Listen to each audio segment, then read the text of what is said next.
Salam jumpa kembali dalam Terang Inspirasi Sabda Allah, Sabtu 23 Maret 2024. Mengejar status dan kemapanan.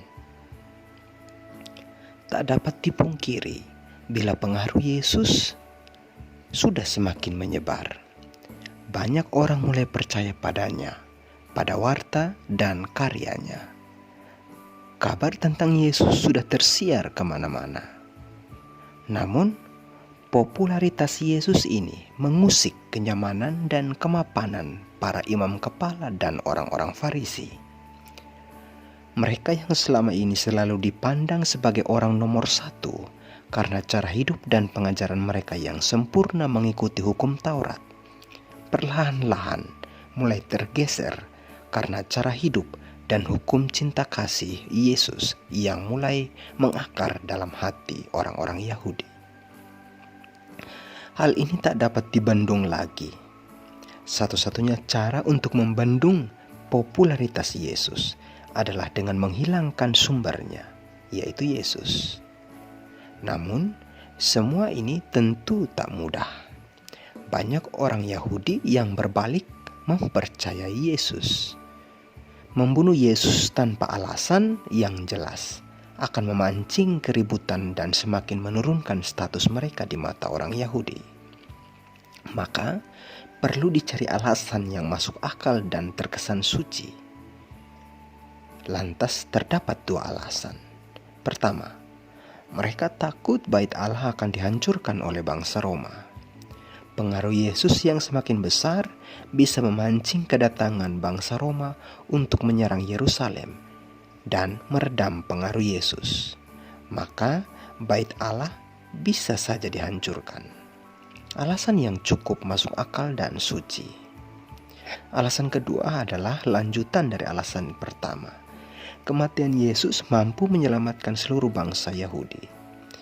Bila Yesus tetap dibiarkan hidup, maka bangsa Roma bisa saja datang menyerang Yerusalem dan membinasakan bangsa Yahudi.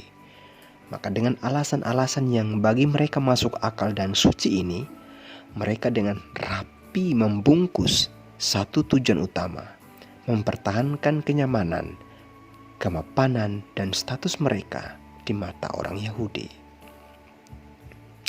Saudara-saudari terkasih, dalam hidup sehari-hari, kita pun tak jarang menampilkan sikap yang tak jauh berbeda dari para imam kepala dan orang-orang Farisi. Kita begitu nyaman dengan status dan kemapanan yang kita peroleh. Kita senang memperoleh jabatan yang bagus. Kita senang dipercaya oleh pimpinan. Kita senang dihormati oleh sesama. Kita senang dengan segala bentuk penghargaan dari sesama. Tentu semua ini tak menjadi masalah. Sebagai manusia, tujuan utama kita adalah mencari kebahagiaan.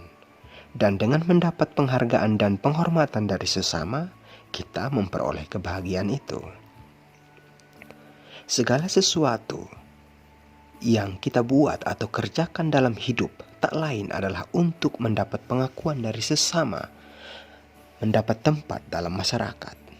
Namun, hal ini tak jarang dijadikan sebagai ambisi duniawi demi kemapanan pribadi. Kita dengan segala cara berusaha memperoleh dan mempertahankan status dan kemapanan yang kita peroleh. Tatkala status dan kemapanan kita itu terancam, yang terjadi adalah kita berusaha menjatuhkan sesama agar status dan kemapanan kita tetap bertahan. Fitnah, gosip, bahkan ancaman menjadi hal yang dianggap biasa dalam menjatuhkan sesama.